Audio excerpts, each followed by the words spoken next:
Class BSc first year या BSc BEd second year के लिए हमारा जो टॉपिक है वो है कार्बनिक अभिक्रियाओं के प्रकार। कार्बनिक अभिक्रियाओं के प्रकार में हम पार्ट नंबर 10 कर रहे हैं। इससे पहले हमने 9 पार्ट कर लिया और आप सभी ने स्टडी भी कर लिया होगा। अब देखिए हमारी जो अभिक्रिया चल रही थी वो कौन सी थी? विलोपन अभिक्रिया।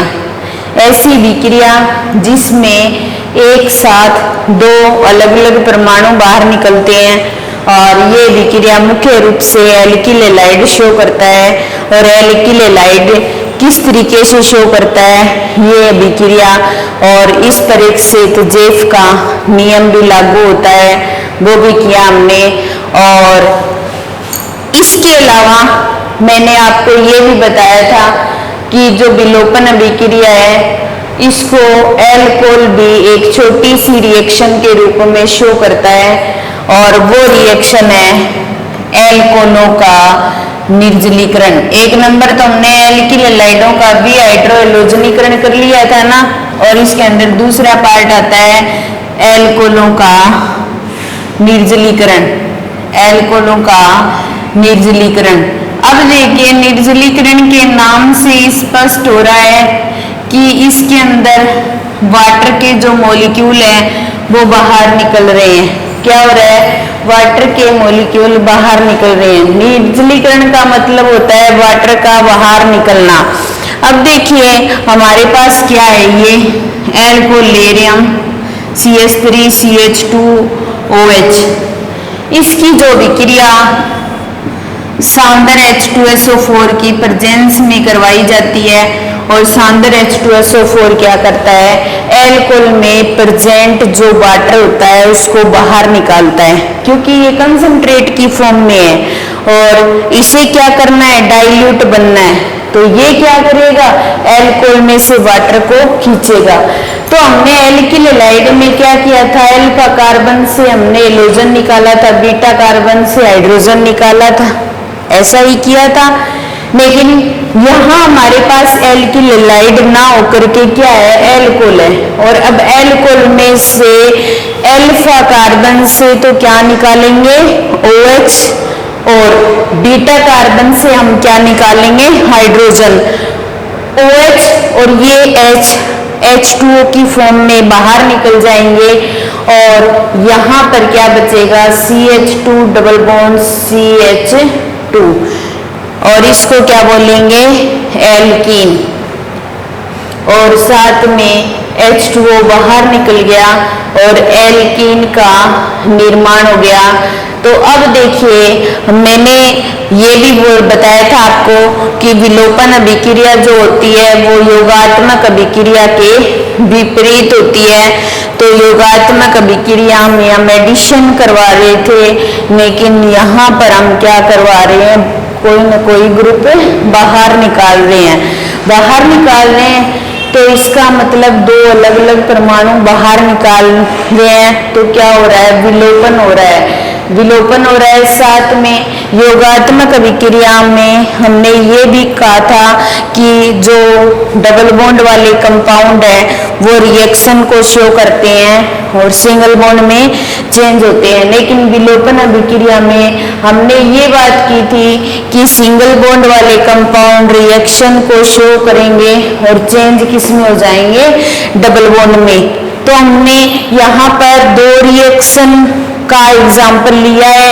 एक तो एल्किल हैलाइडों का विहाइड्रोहैलोजनीकरण जो विलोपन अभिक्रिया शो करता है अच्छे से, और दूसरा एल्कोहलों की जो निर्जलीकरण की अभिक्रिया है ये भी विलोपन अभिक्रिया के अंतर्गत ही आती है। यानी कि एल्कोहल भी कुछ मात्रा में विलोपन अभिक्रिया को शो करता है, लेकिन ये उसकी मुख्य रिएक्शन नहीं होती। लेकिन एल्किल हैलाइड की विलोपन अभिक्रिया मुख्य रिएक्शन होती है। तो इस तरीके से हमारी जो विलोपन अभिक्रिया है या एलिमिनेशन रिएक्शन है वो कंप्लीट हो जाती है। उसके बाद में हमारे पास तीसरी रिएक्शन आती है। ऑर्गेनिक रिएक्शन का तीसरा पार्ट आता है प्रतिस्थापन अभिक्रिया। प्रतिस्थापन अभिक्रिया या फिर बोला जा सकता है सब्स्टिट्यूशन रिएक्शन। क्या बोला जाता है? Substitution reaction. जैसे हमारे पास C2H5Cl है, ठीक है, और इसके साथ OH नेगेटिव की अभिक्रिया करवाते हैं तो C2H5OH बन जाएगा और Cl नेगेटिव बाहर निकल जाएगा। क्या होगा? Cl नेगेटिव बाहर निकल जाएगा। तो इस अभिक्रिया के अंदर क्या हो रहा है? एक ग्रुप, ये ग्रुप अंदर जा रहा है और ये ग्रुप बाहर निकल रहा है। तो प्रतिस्थापन का मतलब ये हो गया कि एक ग्रुप ने दूसरे ग्रुप को क्या कर दिया? प्रतिस्थापित कर दिया। तो इसीलिए इस अभिक्रिया को बोला जाता है प्रतिस्थापन अभिक्रिया या सब्स्टिट्यूशन रिएक्शन, यानी कि एक ग्रुप दूसरे ग्रुप को सब्स्टिट्यूट कर रहा है, प्रतिस्थापित कर रहा है, ठीक है। जैसे योगात्मक अभिक्रिया 3 प्रकार की होती हैं, उसी प्रकार जो प्रतिस्थापन अभिक्रिया हैं वो भी 3 प्रकार की होती है। पहली एक होती है नाभिक स्नेही प्रतिस्थापन अभिक्रिया, नाभिक स्नेही प्रतिस्थापन अभिक्रिया, nucleophile substitution reaction, nucleophile substitution reaction बोल सकते हैं, पहला पार्ट। दूसरा इलेक्ट्रॉन स्नेही प्रतिस्थापन अभिक्रिया, या फिर हम बोल सकते हैं इलेक्ट्रोफाइल सब्स्टिट्यूशन रिएक्शंस। और तीसरी आती है मुक्त मूलक प्रतिस्थापन अभिक्रिया, मुक्त मूलक प्रतिस्थापन अभिक्रिया, फ्री रेडिकल सब्स्टिट्यूशन रिएक्शन। ये प्रतिस्थापन अभिक्रिया या सब्स्टिट्यूशन रिएक्शन जो होती हैं वो 3 प्रकार की होती हैं। जैसे योगात्मक अभिक्रिया होती है वैसे ही इसके भी 3 पार्ट होते हैं। वहाँ योगात्मक अभिक्रिया को अलग अलग कंपाउंड शो कर रहे थे, उसी प्रकार प्रतिस्थापन अभिक्रिया को भी अलग अलग कंपाउंड शो करेंगे। अब देखो, जब हम चैप्टर में मुख्य रिएक्शन की स्टडी करते हैं तो किसी चैप्टर में इलेक्ट्रॉन से नई प्रतिस्थापन दी होती है तो किसी चैप्टर में इलेक्ट्रॉन से नई योगात्मक दी होती है। लेकिन जब हम चैप्टर करते हैं तो हमें पता ही नहीं चलता कौन सी रिएक्शन है, लेकिन यहाँ हम रिएक्शन कर लेंगे तब हमें जरूर पता चल जाएगा कि कौन सा कंपाउंड कौन सी रिएक्शन शो करता है। अब देखो, नाभिक से नई प्रतिस्थापन अभिक्रिया, तो यहाँ कौन होगा? न्यूक्लियोफाइल होगा, नाभिक से नहीं होगा, ठीक है, वो प्रतिस्थापन करेगा। यानी कि यहाँ से कौन आएगा? OH नेगेटिव या नेगेटिव वाला कोई भी आ जाए, वो सारे क्या होते हैं? नाभिक से नहीं, नाभिक से नहीं आएगा। और यहाँ पर कोई भी रिएक्टेंट होगा उसके साथ ये जुड़ेगा और वहां से किसी ग्रुप को बाहर निकाल दिया जाएगा, तो ये क्या हो जाएगी? नाभिक से नई प्रतिस्थापन अभिक्रिया। मुख्य रूप से इस अभिक्रिया को एल्किल हैलाइड शो करते हैं, एल्किल हैलाइड शो करते हैं। आपने 12th क्लास में एल्किल हैलाइड वाला चैप्टर पढ़ा होगा। जब रासायनिक गुण या रासायनिक अभिक्रियाओं की बात आती है तो आपकी जो मुख्य पहली रिएक्शन यही होती है, नाभिक से नई प्रतिस्थापन अभिक्रिया, और उसके बाद में 2 नंबर रिएक्शन आती है विलोपन अभिक्रिया। मुख्य रिएक्शन के रूप में यही पढ़ते हैं अपने, नाभिक से नई प्रतिस्थापन अभिक्रिया मुख्य रूप से कौन शो करता है? Alkyl halide. यहाँ पर तो हम इतनी बात करेंगे कि ये होती क्या है और इसको शो कौन करता है, फिर उसको डिटेल में करेंगे जैसे योगात्मक को किया था। इलेक्ट्रॉन प्रतिस्थापन अभिक्रिया, यहाँ पर कौन आएगा? इलेक्ट्रॉन्स नहीं आएगा, और इलेक्ट्रॉन्स नहीं वो होता है जिसके पास इलेक्ट्रॉनों की कमी होती है, और नाभिक से नहीं वो होता है जिसके पास इलेक्ट्रॉनों की अधिकता होती है। तो ये तो निश्चित बात है, मान लो नाभिक से नहीं के पास इलेक्ट्रॉनों की क्या है? अधिकता है, ठीक है, तो वो क्या करता है? इलेक्ट्रॉन देने का काम करता है, यानी कि वो किसी के साथ जुड़ेगा तो वो क्या करेगा? इलेक्ट्रॉन देगा, ठीक है। किसको देगा? उस कार्बन को देगा जिसके पास इलेक्ट्रॉनों की क्या है? कमी, ठीक है ना। तो इलेक्ट्रॉन देकर के बॉन्डिंग कर सकता है। लेकिन इलेक्ट्रॉन्स नहीं प्रतिस्थापन अभिक्रिया में कौन है मुख्य? इलेक्ट्रॉन्स नहीं है। और इलेक्ट्रॉन स्नेही के पास क्या है, इलेक्ट्रॉनों की कमी है। ठीक है, तो इलेक्ट्रॉनों की कमी है तो वो क्या करेगा, किसी से इलेक्ट्रॉन ग्रहण करने की कोशिश करेगा, और इलेक्ट्रॉन ग्रहण वो तभी कर सकता है जब वो जिसके साथ जुड़ रहा है उसके पास इलेक्ट्रॉन की अधिकता है, तब भी ले सकता है उससे इलेक्ट्रॉन और बॉन्डिंग कर सकता है। तो इलेक्ट्रॉन स्नेही के पास इलेक्ट्रॉनों की कमी है, और वो कार्बन जिस पर नेगेटिव चार्ज होगा उसके पास इलेक्ट्रॉन की अधिकता होगी, वो उस कार्बन से इलेक्ट्रॉन ले सकता है और बॉन्ड बना सकता है, उसके साथ जुड़ सकता है और प्रतिस्थापन शो कर सकता है। ठीक है ना। तो इलेक्ट्रॉन स्नेही अभिक्रिया जो होती है मुख्य रूप से कौन शो करता है, या तो बेंजीन रिंग शो करती है। ठीक है, या तो बेंजीन रिंग शो करेगी, या फिर वो शो करेंगे जिनके अंदर क्या पाया जाएगा, एरोमेटिकता का गुण पाया जाएगा। वो शो करेंगे जिनके अंदर एरोमेटिकता का गुण पाया जाएगा, जैसे हमारे पास क्या हो, फिनोल हो, जैसे हमारे पास फिनोल है, जैसे हमारे पास क्लोरोबेंजीन है। ठीक है, जैसे हमारे पास एनिलीन है। तो ये सारे कंपाउंड हैं, वो बेंजीन रिंग या बेंजीन रिंग से संबंधित कंपाउंड है, तो बेंजीन रिंग शो करेगा, या फिर ये सारे कंपाउंड, इसको क्या बोला जाएगा, फिनोल। ठीक है, फिनोल बोलेंगे। इसको क्या बोलेंगे, क्लोरोबेंजीन। इसको क्या बोलेंगे, एनिलीन। तो ये कंपाउंड क्या करते हैं, इस रिएक्शन को शो करते हैं। क्यों, क्योंकि इनके अंदर एरोमेटिकता का गुण पाया जा रहा है।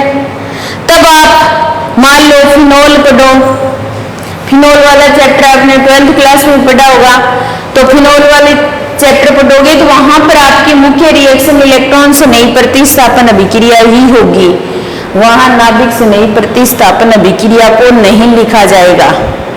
तो प्रत्येक कंपाउंड की अपनी एक मुख्य रिएक्शन होती है, उसके अलावा ऑक्सीकरण हो गया, चयन हो गया, कार्बोक्सिलीकरण हो गया, विकार्बोक्सिलीकरण हो गया, हाइड्रोजनीकरण हो गया, विहाइड्रोजनीकरण हो गया। ये रिएक्शन क्या होती है, नॉर्मल होती है। ये लगभग कंपाउंड अपचयन हो गया जैसे ये शो करते हैं, तो ये रिएक्शन मुख्य रिएक्शन के अंदर नहीं आती। कार्बनिक अभिक्रियाएं जो हम 4 प्रकार की पढ़ रहे हैं, ये मुख्य अभिक्रियाओं के अंतर्गत आती हैं, जिसमें इलेक्ट्रॉन स्नेही प्रतिस्थापन अभिक्रिया बेंजीन या बेंजीनिंग से संबंधित कंपाउंड शो करेंगे। इसको आगे हम डिटेल में करेंगे भी। फिर आती है मुक्त मूलक प्रतिस्थापन अभिक्रिया। इस रिएक्शन को मुख्य रूप से कौन शो करेगा, एल्केन शो करेंगे। कौन शो करेंगे, एल्केन। इसको हम डिटेल में अभी करते हैं, एक एक को शुरू करके। आपको इतना तो समझ आ ही गया होगा कि नाभिक स्नेही प्रतिस्थापन अभिक्रिया कौन शो करेगा, एल्किल हैलाइड। इलेक्ट्रॉन स्नेही प्रतिस्थापन जो एरोमेटिकता का गुण रखता है, और मुक्त मूलक प्रतिस्थापन एल्केन शो करेगा। अब प्रतिस्थापन अभिक्रिया को हम करते हैं, जिसका पहला टाइप है नाभिक स्नेही प्रतिस्थापन अभिक्रिया। क्या है, नाभिक स्नेही प्रतिस्थापन अभिक्रिया। इसका पहला पार्ट है नाभिक स्नेही प्रतिस्थापन अभिक्रिया। नाभिक स्नेही प्रतिस्थापन अभिक्रिया। अब देखिए, प्रतिस्थापन का मतलब क्या हो गया, एक ग्रुप को एक स्थान से दूसरे ग्रुप द्वारा प्रतिस्थापित कर दिया जाए। और किसके द्वारा कर दिया जाए, नाभिक स्नेही के द्वारा कर दिया जाए। नाभिक स्नेही के द्वारा कर दिया जाएगा तो वो अभिक्रिया कौन सी होगी, नाभिक स्नेही प्रतिस्थापन होगी। जैसे हमने अभी किया था C2H5Cl, इसके साथ OH नेगेटिव की अभिक्रिया करवा दी जाए तो C2H5OH बन जाता है और Cl नेगेटिव बाहर निकल जाता है। तो यहाँ पर OH नेगेटिव कौन है, नाभिक स्नेही। तो ये प्रतिस्थापन किसके द्वारा किया जा रहा है, नाभिक स्नेही के द्वारा किया जा रहा है। इसलिए ये अभिक्रिया कौन सी हो जाएगी, नाभिक स्नेही प्रतिस्थापन अभिक्रिया। ठीक है, अब देखिए नाभिक स्नेही प्रतिस्थापन अभिक्रिया जो होती है वो 2 प्रकार की हैं। एक को बोला जाता है SN1, पढ़ी हुई भी होगी आपने, SN1 12th क्लास में पढ़ के आए हो आप, और वही कर रहे हैं हम। SN1 या एकाणुक नाभिक स्नेही प्रतिस्थापन अभिक्रिया, एकाणुक नाभिक स्नेही प्रतिस्थापन अभिक्रिया, या फिर अपने बोल सकते हैं यूनिमोलिक्यूलर न्यूक्लियोफाइल सब्स्टिट्यूशन रिएक्शन।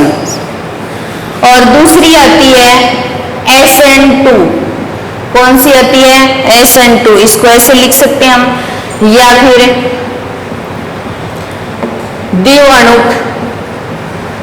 द्विअणुक नाभिक स्नेही प्रतिस्थापन अभिक्रिया, या फिर हम बोल सकते हैं बायोमोलिक्यूलर न्यूक्लियोफाइल सब्स्टिट्यूशंस रिएक्शंस। दो प्रकार की होती है नाभिक स्नेही प्रतिस्थापन अभिक्रिया, एक होती है SN1 और एक होती है SN2। ये जो रिएक्शन होती है वो 2 स्टेप्स में कंप्लीट होती है। क्या होती है? 2 स्टेप्स के अंदर कंप्लीट होती है। फर्स्ट स्टेप की बात करें हम, यहां पर कोई भी एल्किल हैलाइड लेंगे हम और उस एल्किल हैलाइड की जो रिएक्शन होगी वो स्लो स्टेप में या मंद पद में होगी। ये अपने इलेक्ट्रॉनों का ट्रांसफर यहाँ कर लेंगे, यहाँ करेंगे तो कौन सा विखंडन हो रहा है? बिस्मास बंध विखंडन। अभी पढ़ा के आई इस चैप्टर में कि जब दोनों की विद्युत ऋणता में अंतर होता है तो जिसकी विद्युत ऋणता अधिक होती है वो इलेक्ट्रॉनों को लेकर जाता है और उस पर नेगेटिव चार्ज और दूसरे पर पॉजिटिव चार्ज आ जाता है। तो यहाँ पर C पर क्या आ जाएगा? पॉजिटिव चार्ज, और Cl पर आ जाएगा नेगेटिव चार्ज। इसके पास 2 इलेक्ट्रॉन, कार्बन पर पॉजिटिव चार्ज होता है तो उसको क्या बोला जाता है? कार्बोकैटाइन। क्या बोला जाता है? कार्बोकैटाइन। तो फर्स्ट स्टेप में क्या हो रहा है कि Cl इलेक्ट्रॉन लेके जा रहा है, रिएक्शन स्लो स्टेप में हो रही है और क्या बन रहा है? कार्बोकैटाइन बन रहा है और Cl नेगेटिव की फॉर्म में बाहर निकल रहा है। फर्स्ट स्टेप स्लो स्टेप होता है, ठीक है। सेकंड स्टेप के अंदर क्या होगा? ये जो बना हुआ कार्बोकैटाइन है इस पर नाभिक स्नेही आएगा, तो नाभिक स्नेही आएगा तो OH नेगेटिव को ले लेते हैं, ये जुड़ेगा और रिएक्शन क्या हो जाएगी? तीव्र पद में होगी। क्या होगी? तीव्र पद में होगी, ठीक है। और तीव्र पद में होगी तो इसको हम इस तरीके से लिखेंगे, ये OH इसके साथ जुड़ जाएगा प्लस OHC इस तरीके से। और ये अगर D क्रिया कारक है तो ये DL या रेसिमिक मिक्सचर बोल सकते हैं, रेसिमिक मिक्सचर बोला जा सकता है, रेसिमिक मिश्रण। तो ये रेसिमिक मिश्रण के रूप में प्राप्त होता है। अब आपको D क्रिया कारक समझ में नहीं आया? क्या है? एक होता है D क्रिया कारक और एक होता है L क्रिया कारक बोल सकते हैं, D reactant, L reactant. D का मतलब डेक्सोरोटेटरी, L का मतलब लिवोरोटेटरी। अब देखिए ये जो डेक्सोरोटेटरी और लिवोरोटेटरी जो होता है ना, ये स्टीरियोकेमिस्ट्री के अंदर आता है। आपकी यूनिट लगती है स्टीरियोकेमिस्ट्री की, वो भी मैं करवाऊंगी तो आपको वहां से बहुत अच्छे से समझ में आए डेक्सोरोटेटरी लिवोरोटेटरी क्या होता है। लेकिन फिर भी मैं अभी भी बताने वाली हूँ आपको। जैसे देखो हमारे पास कोई भी प्रकाश स्रोत होता है, ठीक है, और ये प्रकाश स्रोत है, इससे प्रकाश मिल रहा है हमें, ठीक है। इस प्रकाश स्रोत को जब प्रिज्म में से गुजारा जाता है तो प्रिज्म में से गुजारने के पश्चात ये एक ही तल में व्यवस्थित हो जाता है।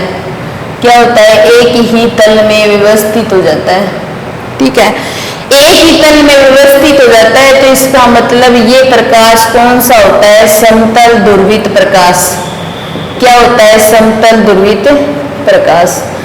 अब देखिए इस समतल ध्रुवित प्रकाश को यहाँ पर हम कोई सॉल्यूशन में से गुजारते हैं और इस ध्रुवित प्रकाश के लिए एक ध्रुवण मापी होता है, वो मैं आपको स्टीरियो केमिस्ट्री करवाऊंगी तो पूरा डिटेल में करवाऊंगी।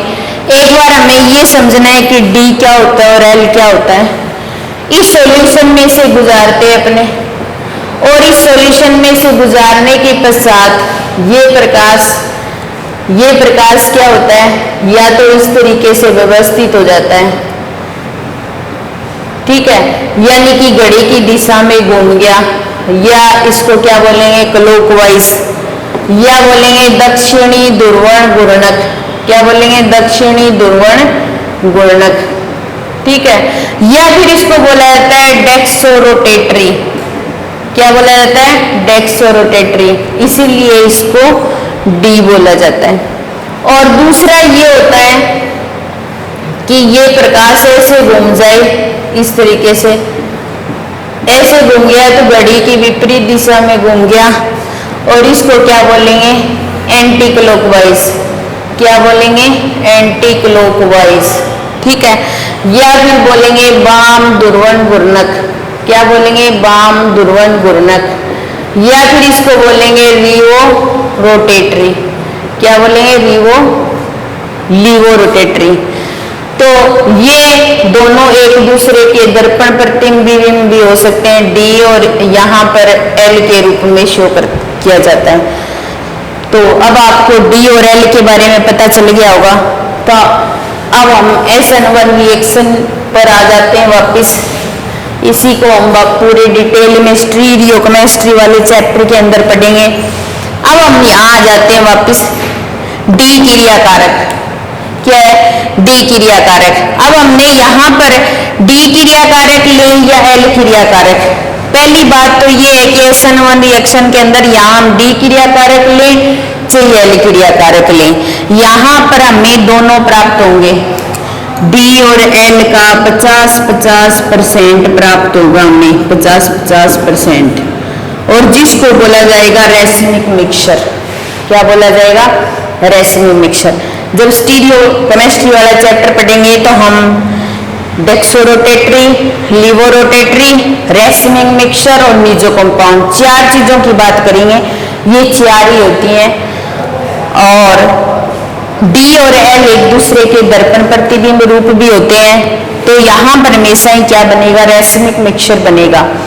अब देखिए दो स्टेप में रिएक्शन हो रही है। फर्स्ट स्टेप के अंदर डी क्रिया कारक, स्लो स्टेप के अंदर रिएक्शन हो रही है, क्या बन रहा है कार्बोकेटाइन बन रहा है, ठीक है। सेकंड स्टेप में कोई भी न्यूक्लियोफाइल आ रहा है और वो अटैक कर रहा है, तो ये जो कार्बोकेटाइन है, इस कार्बोकेटाइन की इधर से भी अटैक कर सकता है, इधर से, क्योंकि हम इसको ऐसे लिख दें तो न्यूक्लियोफाइल यहाँ से भी आ सकता है और यहाँ से भी आ सकता है, तो दोनों तरफ से अटैक कर सकता है। तो रेसमिक मिक्सचर बनने का कारण ये है कि दोनों तरफ से अटैक कर सकता है, तो 50-50% बन जाएगा, और जिसको डीएल नाम दे देंगे, और डीएल क्या होगा रेसमिक मिक्सचर होगा।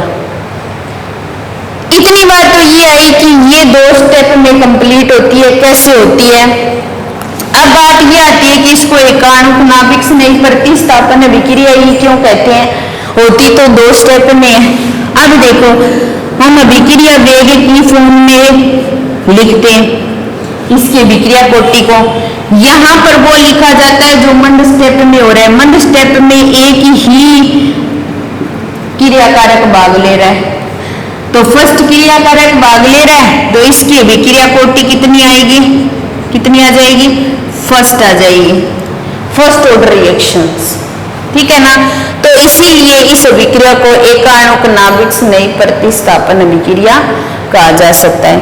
तो SN1 रिएक्शन जो होती है वो हमेशा ही दो स्टेप में होती है। फर्स्ट स्टेप मंद पद या वेग निधारक पद माना जाता है, कार्बोकेटाइन बनता है, इस बने हुए कार्बोकेटाइन पर न्यूक्लियोफाइल का अटैक होता है, तीव्र पद में रिएक्शन होती है, और डी और एल 50-50% के रूप में प्राप्त होते हैं, जिसको बोला जाता है रेसमिक मिक्सचर। और अगर अभिक्रिया वेग के रूप में इसको लिखा जाता है तो इसकी जो अभिक्रिया कोटि है वो फर्स्ट आती है, इसलिए इसको बोला जाता है फर्स्ट ऑर्डर रिएक्शन। क्या बोला जाएगा? फर्स्ट ऑर्डर रिएक्शंस बोला जाएगा। अब देखिए इसके स्थायित्व के क्रम की बात करें अपने, स्थायित्व का क्रम, स्थायित्व का क्रम, स्थायित्व के क्रम के अंदर क्या होता है? 3 डिग्री एल्किल हैलाइड, फिर 2 डिग्री एल्किल हैलाइड, फिर फर्स्ट डिग्री एल्किल हैलाइड और उसके बाद CH3X, इनका क्रम ये होता है। क्यों होता है? अब देखो अपने 3 डिग्री कार्बोकेटाइन अपने ले लें, ये ले लें CH3, ये कार्बन यहाँ CH3 और यहाँ CH3 और ये Cl, SN1 रिएक्शन करवाएंगे तो ये इलेक्ट्रॉन यहाँ ट्रांसफर हो जाएंगे तो क्या बनेगा? 3 डिग्री कार्बोकेटाइन। क्या बनेगा? 3 डिग्री कार्बोकेटाइन। और 3 डिग्री कार्बोकेटाइन में क्या होता है? सबसे ज्यादा स्टेबल होता है, फिर सेकेंड, फिर फर्स्ट और सबसे कम ये। तो इसीलिए इनकी स्टेबिलिटी का क्रम ये होता है कि 3 डिग्री जो एल्किल हैलाइड होता है वो इस रिएक्शन को ज्यादा अच्छे से शो करता है। तो इनके स्थायित्व का लिख सकते हैं, इनके स्थायित्व का बढ़ता क्रम। तो SN1 रिएक्शन के अंदर इनके स्थायित्व का जो बढ़ता क्रम जो होता है वो यही होता है।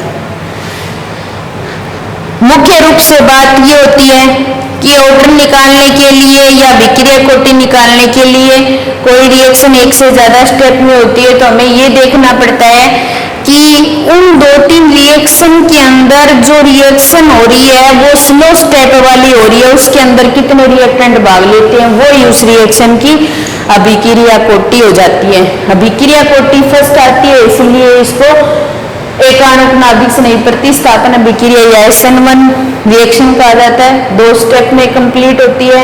स्थायित्व का क्रम 3 डिग्री, 2 डिग्री, 1 डिग्री और CH3X, 3 डिग्री एल्किल हैलाइड सबसे ज्यादा स्टेबल होता है और ये इसका स्थायित्व का बढ़ता क्रम है। तो इस प्रकार हमारी जो नाभिक स्नेही प्रतिस्थापन अभिक्रिया कंप्लीट हो जाती है और नेक्स्ट क्लास में हम द्विअणुक नाभिक स्नेही प्रतिस्थापन अभिक्रिया की बात करेंगे। अभी हमने एकाणुक नाभिक स्नेही प्रतिस्थापन अभिक्रिया कंप्लीट हो गई और द्विअणुक नाभिक स्नेही प्रतिस्थापन अभिक्रिया नेक्स्ट डे करेंगे। धन्यवाद।